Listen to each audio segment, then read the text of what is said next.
Hey friends, welcome to the Adventures of Blink. I am of course Blink and I am so glad you've joined me today.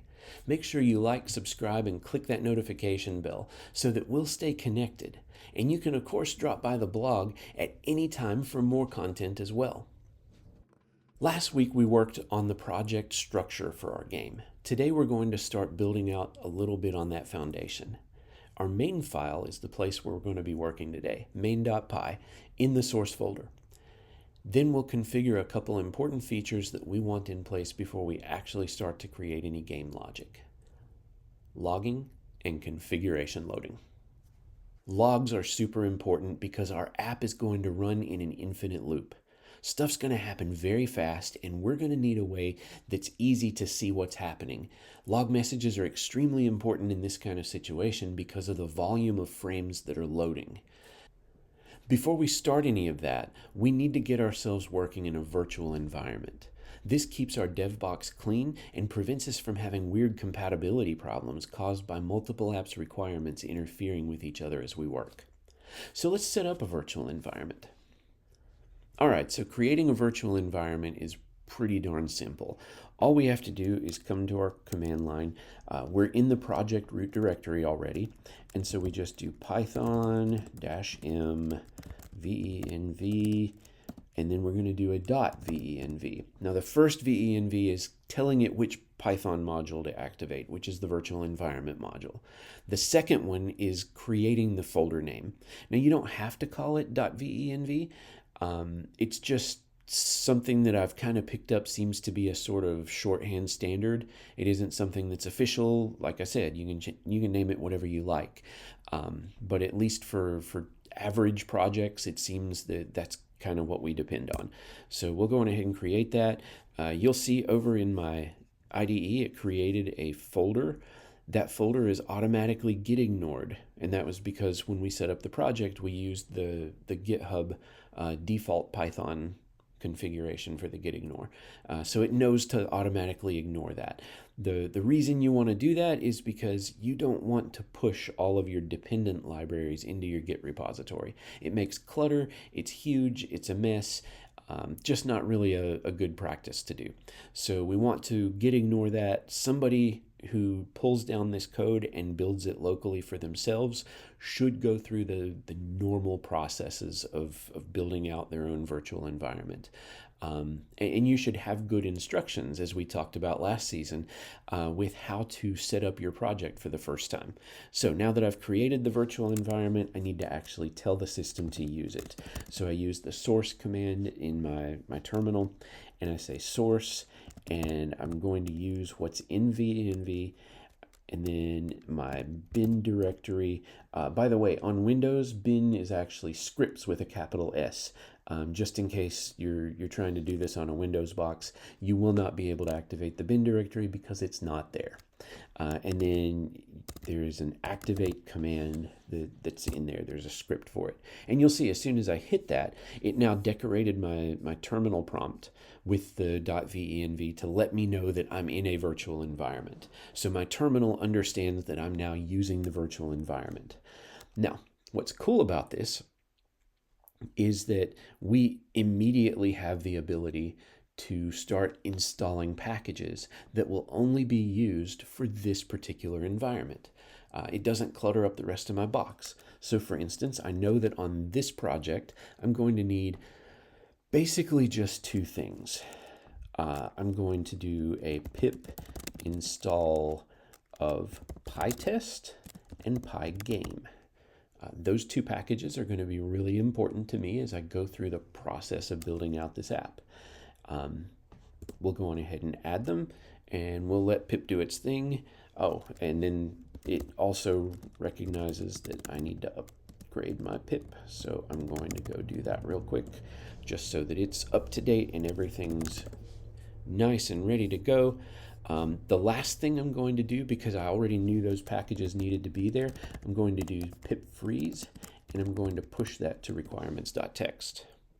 And that tells requirements.txt that it needs to have these packages installed. You'll see more things here than what I actually installed. Those are transitive dependencies.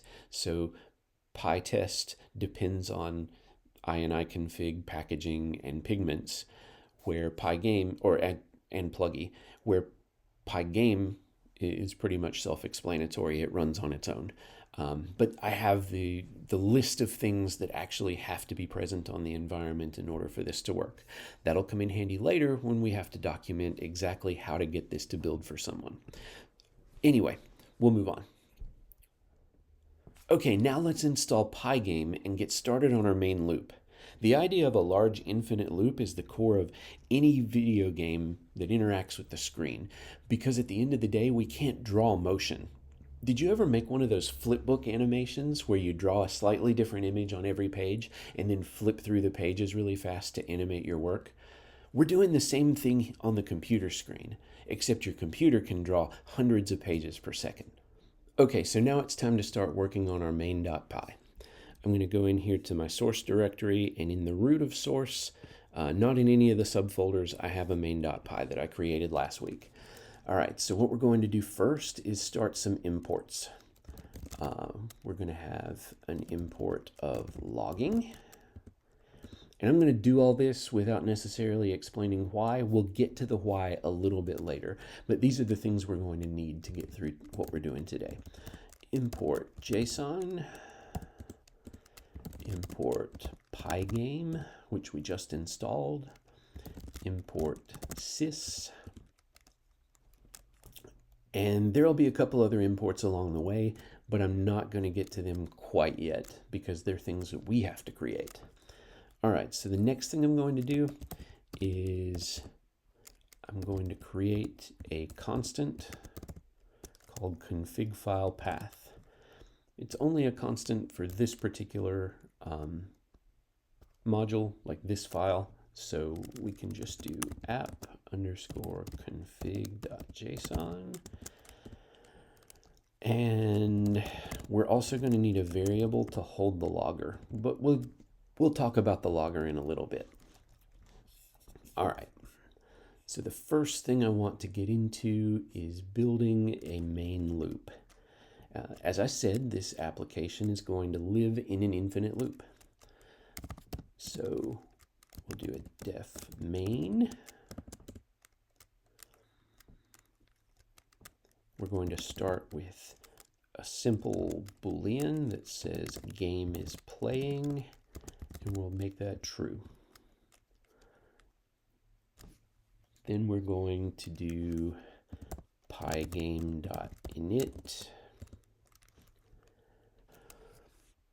Okay, so there's a little bit more to setting up a Pygame instance, but we're going to get to that a little bit later. For now, we just want to have our infinite loop in place. So I'm going to do while game playing, and then I'm going to instantly set game playing to false. So our loop technically never actually loops. It runs through once and it dies. But that's okay, because we're just trying to make sure we have enough here to run the program. And then the next thing we have to do is pygame.quit, because once you're out of the loop, that means that you are no longer running your Pygame, and so you want to shut down Pygame correctly. The last thing we're going to do is sys.exit, which kills the entire program. Okay, and then the last thing I'm going to need in here is if name equals main, oh, I need underscores around that, main.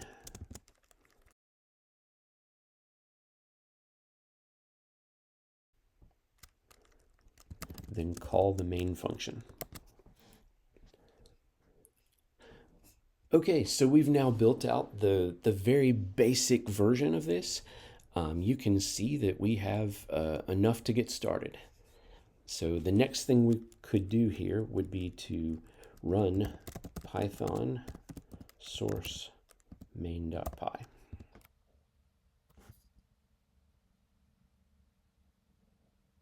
Okay, there you have it. You can actually see the Pygame started up successfully, so we know we've initialized the library correctly, and then it instantly died and shut down the program. So we're in good shape. We've built something that successfully runs through to completion. Okay, now that we have it working, it's time to think about how to make our dev work easier. We're going to do this by building a configuration file and loading the values at startup. Sure, we could code those in as constants, but then we're actually changing the code every time we change a setting. That's not cool. We want our app to compile once and then just work. So let's take a look at how to get this to work. One thing that's really important here is that we have to actually let main be the bottom function in our Python, because main is going to call everything else that happens, and it can only call functions that exist before it in the way the interpreter runs. So we're going to keep inserting things above this. The very next thing I'm going to do is load the app config. So we're going to do load app config, and that's going to need a file name. And what we're going to do in here is just a very simple file open for read, and we want to encode with UTF-8. Oh, and before that I need as F, because then what we're going to do is we're going to tell it to return json.load F. All right, so the idea here is pretty simple. There's going to be a file name that's passed to load app config. Ideally, it's going to be the appconfig.json that lives over here. And when we load that app config, it's going to need to be translated from plain text into JSON. It needs to be treated as an object. So that will load us up an actual dictionary in Python, which contains all of the JavaScript object notation that it read in and parsed. Okay, so the next thing we're going to do is go on ahead and create some data in the app config so that we have something to load. This is important when you're testing it because you send it an empty file and it will probably error out that it can't do anything with it. Or you'll just get an empty object and not be able to actually validate that it's behaving in the way you expect. So what we're going to do is start our structure with JavaScript object notation with JSON. You always start with curly braces.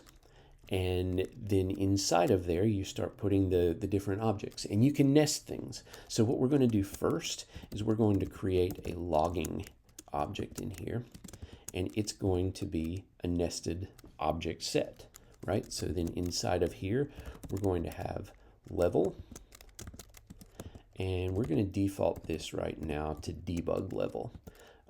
We'll talk about logging levels perhaps later, but for now, I just want to have something in here. And we're also going to tell it where to write the file out. So I don't care if it's in the base directory with the app. I'm just going to do blink block blitz.log. And so now I have my first app configuration. I've set up the logging level and the log file as the two things that I'm going to pull out of configuration when I want my app to work. Okay, so what we're going to do next is drop back to our main function, and before any of this stuff up here, actually we'll leave the game playing as the very first thing, because we're going to start with the concept that the game is now playing because we've started running main. But what we're going to do is create a config variable, and we're going to tell it to load the app config. Now, earlier, I created a config file path, which happens to point exactly where I want it to. So I'm going to come in here, and I'm just going to do config file path. And that's now loaded it into a JSON, like into a dictionary, a Python dictionary based on the JSON object. But now we can't verify our work. Let's create some logging structures and then use it in our app to verify the config loads successfully. Okay, so what we're going to do is come up here and we're going to define a configure logging method, and it's going to accept some config values. Now the way this is going to work, first of all, we're just going to create a variable. This is local to this method, so I'm not worrying with a big descriptive name. It's just L. It's the thing that we're going to work in. Okay, and for L, we're going to need the logging level. So what we're going to do is get the level name, and we're going to pull that from logging.nameToLevel dot get, and I'm going to have to do the dot get with a dot upper after it, because what we want to do is force whatever's in our configuration. We don't know if they wrote it as lowercase debug or uppercase debug, but we know that it needs to be all caps. If you look at the logging documentation, you can see that. So the dot upper forces everything to be uppercase. And then if they don't give us one, then we're going to do logging.debug. And you can see actually in my autocomplete list there, it understands debug, and then there's like a critical down here, and an error, and a fatal. So we're starting with debug as the default. If nobody gives us any information, then that's what we're going to do. Now, the one thing I skipped over was how to get that. What we're going to do is pull that out of the config that's been passed in. So we're going to do a config.get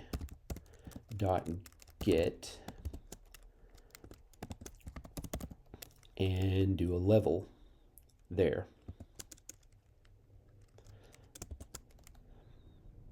And quite honestly, if they don't actually provide it, we would get an error. So it would be best if we just did that. Okay, so that's a whole mouthful, but let's talk through what's happening. The logging level is a parameter that we set, defaults up to like critical or error, or I forget what the range is, but there's different levels of logging. You don't always print out every log. Sometimes you only print out the errors. Sometimes you want to print out everything that's happening because you're trying to debug and you're trying to watch how the app runs. We're going to start with debug. That's our default settings here, and if they don't provide any information, we're going to assume debug so that we can figure out whatever's broken and give them a chance at fixing it. But in general, like, we want to be able to control that. So back over in our app config, we have the ability to change that, and I could come in here and I could say info, or I could say critical, and it would update my logging to only display the things that I actually want logged. Okay, so the problem is that gets stored in a special kind of object, and so we need the logging thing to be able to take a string from us out of our config and turn it into an official logging level that it knows how to understand. And so that's what this name to level method does. It takes whatever we give it and it returns with the level object that it needs in order to do that. So we're going to pass all of that in and set the logging level as L. Afterward, the next thing we do is we open a file. And so we're going to do config.get, and we're going to pass in file. Now this is getting it out of our config again, so if it doesn't have one, we'll just say none.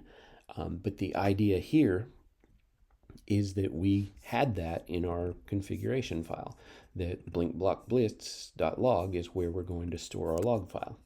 And so that's what we're opening here, is the file that we're going to write out to. The next thing we're going to do is to create something called handlers. Logging.stream handler, and we want it to be system.standardout. So we're always going to log to the console. Effectively, if you run this from a command line, you should get log messages rolling in the console at all times. Generally speaking, people are not going to run our app that way, so they won't necessarily see it, but we will know that if we can drop to a command line and run the program, then we'll get logging messages there, in addition to being stored in the file, which is what we're about to do. So you can actually leave the file off. If you don't want it to log out to a log file, then you don't have to do that. And that's what we're going to do here with the if file. We're saying if a file name was provided, then that means they wanted to be able to log things in the log file. So we're going to come to handlers.append, and we're going to add a new handler. Logging.file handler, and and then we're going to pass in the file, and we're going to pass it in the mode of appending. Now I have two options here. I can pass it in as write, or I can pass it in as append. If I pass it in as write, I get a brand new log file and it completely destroys all the history from any previous runs. If I use the A for append, that means I'm actually going to just keep adding on to the existing file every time the app runs. I would rather do the append because I don't know if there might be something useful in that previous log file that I was holding on to. And so that's what I've elected to do here. Now, once that's done, it's time to tell logging what we want. We want to do a basic config, and we're going to use level equals L. That's the L from up here, where we're passing in the log level so that it knows what to do. That's the minimum level that it processes. So if you think of it as critical error info debug, and I think there's more settings than that, but just as that, if I set it at info, it's going to give me critical error info logs. It will not give me debug. So I'm setting the lowest level of logging that I'm going to allow to appear. Let's see. After that, I want to have the format of what's being put out there. So I'm going to do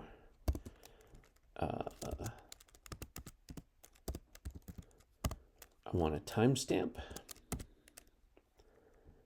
and then I want the level name, and I want the message. Now that's important because my log file now has some structure to it.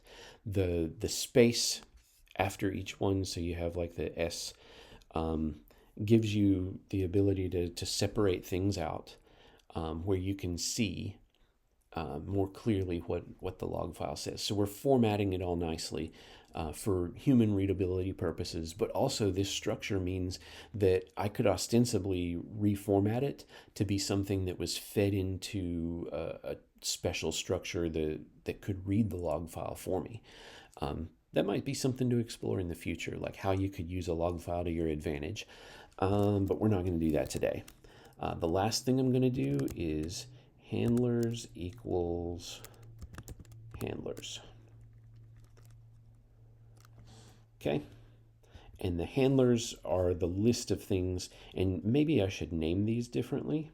I'm just going to change this to a Z so that it's a little easier to understand what's going on. I think technically it would work as handlers equals handlers, but if I do it with the two different names, you can actually see. We built an object back here that was a list of handlers that are available. So we have a stream handler and we have a file handler. There's two objects in the array. And then we're passing that array into the handlers array as part of this config. All right, so now that we've set up the logging there, we're ready to go actually implement it in our main function. So if I come back down to main, the very next thing after I load the config is that I want to configure logging.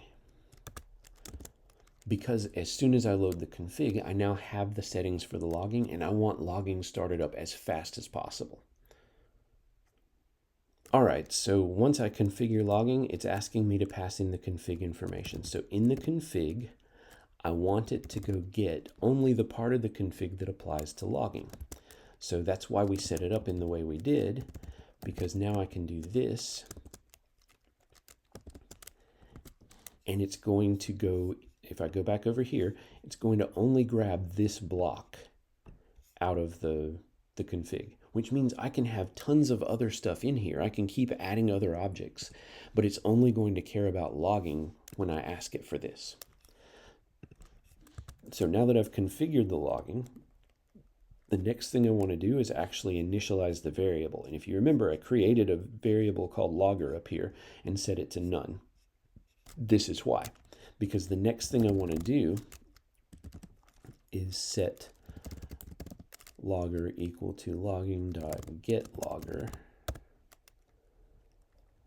And for this, I'm going to pass in main. Okay, so having built that, it's time to actually test it out. The next thing I'm going to do is just create a log entry. And I'm going to say log.info, or logger.info, I should say. And I'm going to do config loaded and logging initialized. So as long as my log level is set to info or lower, then I'm going to be able to see a message that says I successfully configured this logging.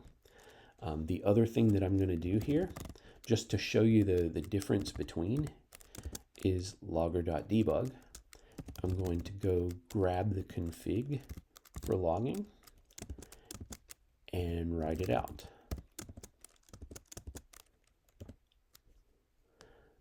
So why did I do it that way? Well, when I'm normally running, I'm probably going to run the application as logging level as info. And I want the message that said, hey, you were able to successfully load your config. Everything's good. But if I'm in the case where I'm debugging and I want the extra data, then I've got another statement there that will write out the extra data and give me some insight into what's happening. So the other thing we'll do down here is we'll do a logger.debug within the infinite loop. And so we can say game loop started. And then we can come down here to the end. I don't think we're going to need any more logging after that. I think we can just roll like this for now. Okay, so let's expand our terminal a little bit here where we can see again. And I'll clear that. And then what we'll do is rerun the program and see what happens. And we got an error.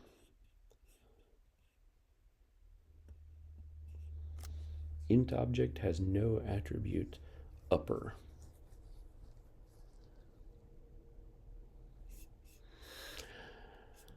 Oh, and I think that's a mistake that I made in the way that I configured the logging up here. Yeah, okay. So this is the problem. I needed that to be out here. Or wait, I needed that to actually go all the way to the end. There. Let's try it again. And there you see, we started up our Pygame, and then we have info messages and we have debug messages. Now, if I wanted to simplify the logging, like what I'm actually seeing, I could change this to just info. And let's rerun and watch. Now I do the same thing, except I don't write out the debug statements anymore. Okay, now that we've done all that, we can actually see our app run and load the config and verify it's got what we need. See how easy that makes it? Okay, so now it's time to go on ahead and push our changes as we get ready to close out the episode. The first thing I'm going to do is I am currently on the main branch, so I'm going to do git checkout-b episode 2. Now that I'm on that branch, I'm going to do git add dot, just to make sure I pull, and it didn't have anything new to pull in, because we didn't actually add any new files, we just added code to existing files. So now I'm going to do git commit -am, and I'm going to do episode 2 logging and config. Okay, and then I'm going to push.